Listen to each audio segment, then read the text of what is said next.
EF Barefoot, Shelly ja Ash. Shelly on roosa, selline vana roosa, veluur ja tekstiil. Ta on membraaniga ehk siis veekindel.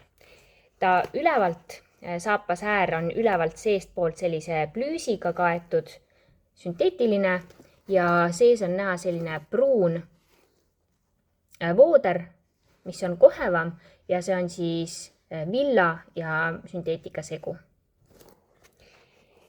Keel on tal päris pikalt kinni õmmeldud ja sees on tal sisetald, mis käib siis ka välja. Sisetald näeb välja selline.